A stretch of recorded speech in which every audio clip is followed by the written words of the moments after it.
ICMR ने corona की जांच और हॉटस्पॉट करार दिए गए इलाकों के लिए नई गाइडलाइन जारी की है। नई गाइडलाइन के मुताबिक ऐसे अफराद जो बैरून ममालिक से आए हों और उनमें कोरोना की अलामात पाई जाती हो तो उनका टेस्ट करना लाजमी होगा।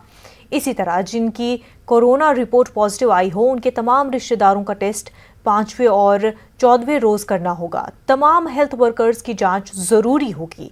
जिन्हें दम्मे की शिकायत है उनका भी टेस्ट होगा। इसी तरह हॉटस्पॉट करार दिए गए इलाकों में जिन्हें सर्दी, खांसी और बुखार होगा उनके टेस्ट किए जाएंगे। इसी तरह उनके RT-PCR टेस्ट किए जाएंगे।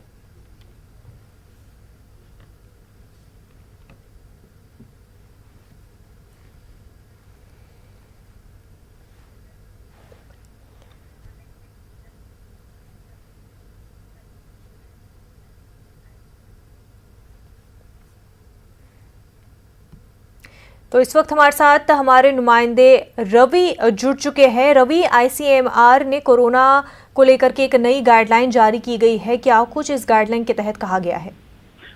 देखिए, स्वास्थ्य मंत्रालय की वैज्ञानिक संस्था है आईसीएमआर, और आईसीएमआर ने नई गाइडलाइन जारी की है जिसमें कुछ ऐसी गाइडलाइन है जो पहले से ही चलती आ रही है। जिनमें से एक गाइडलाइन ये भी है कि जो लास्ट 14 दिनों में अगर कोई विदेश की यात्रा करके आया हो और उसके अंदर सिम्टम हो तो उसका जांच करवाना चाहिए, क्योंकि विदेश की यात्रा और तमाम एयर ट्रैफिक बंद है तो अभी लाजमी नहीं है। तो ये पहले से ही चलती आ रही है। दूसरा बात यह है कि कोविड का टेस्ट जिनका पॉजिटिव किसी पेशेंट के कांटेक्ट में अगर कोई आया है और उसको सिम्टम नजर आ रहे हैं तो ऐसे लोगों को भी जांच हो। जिसमें नई ये है कि इन्फ्लुएंजा लाइक जो इलनेस है, जिसमें सर्दी, खांसी और बुखार है, और खास करके उन इलाकों में जो सरकार की तरफ से हॉट स्पॉट इलाके घोषित किए जाते हैं। हॉट स्पॉट वो इलाके होते हैं जहां पर किसी पर्टिकुलर इलाके में ज्यादा पेशेंट अचानक सामने आते हैं, 6 या उससे ज्यादा अगर पेशेंट आते हैं तो सरकार उसको हॉट स्पॉट की गिनती में शामिल करती है। तो फिलहाल हॉट स्पॉट के इलाके में अगर सर्दी, खांसी और बुखार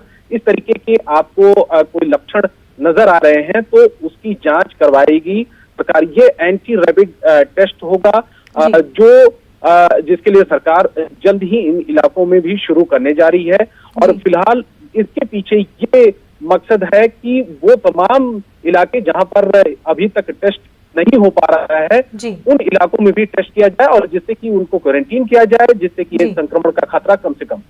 बिल्कुल। और साथ ही साथ ये हुई रेड हॉटस्पॉट्स की बात, और अगर जो दूसरे जोन्स भी आते हैं चाहे ग्रीन हो, ऑरेंज हो, वहां पर किस तरह से टेस्टिंग होगी?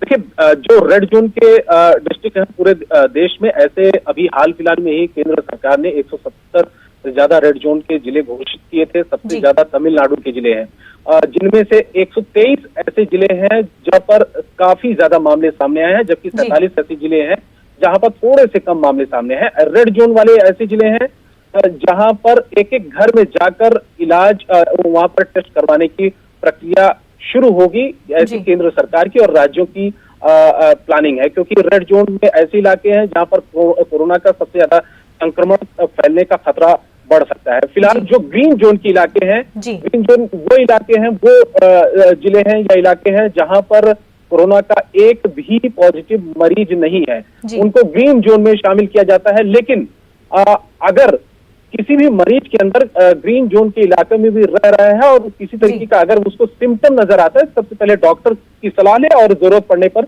उसका भी टेस्ट करवाना जरूरी हो जाएगा डॉक्टर की सलाह के आधार पर। जो इसके अलावा ऑरेंज जोन के जिले हैं वहां पर भी टेस्ट की प्रक्रिया होगी, लेकिन रेड जोन में सबसे ज्यादा गहन टेस्ट की प्रक्रिया की जाएगी। रवि, बहुत सारे केसेस ऐसे हैं जो एसिम्प्टोमेटिक है, ऐसे में कैसे आइडेंटिफाई हो पाएगा?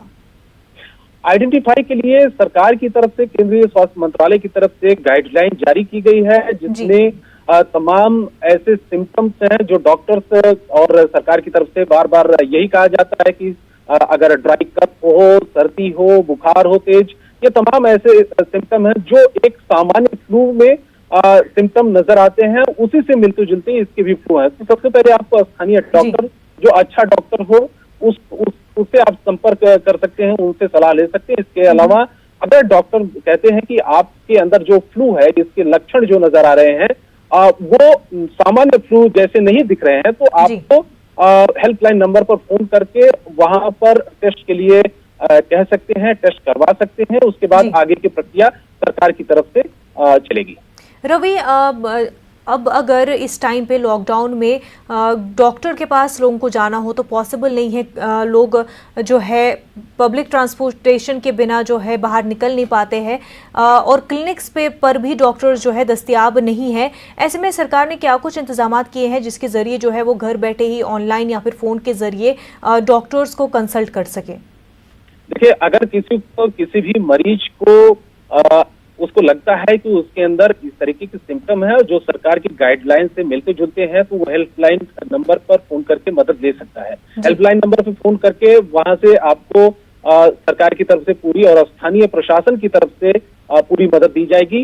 हालांकि अलग अलग राज्यों में अलग अलग वहां के हेल्पलाइन नंबर सरकारों ने जारी किए हैं और अलग अलग राज्यों के अलग अलग सिस्टम भी है, लेकिन केंद्र सरकार ने भी एक हेल्पलाइन नंबर जारी किया है, वहां से भी फोन करके हेल्प मिल सकती है। तो ये सिर्फ कोविड रिलेटेड इश्यूज को ही एड्रेस करने के लिए है या फिर जो इन जनरल भी हेल्थ इश्यूज लोगों को दरपेश है उसके लिए भी ये हेल्पलाइन है?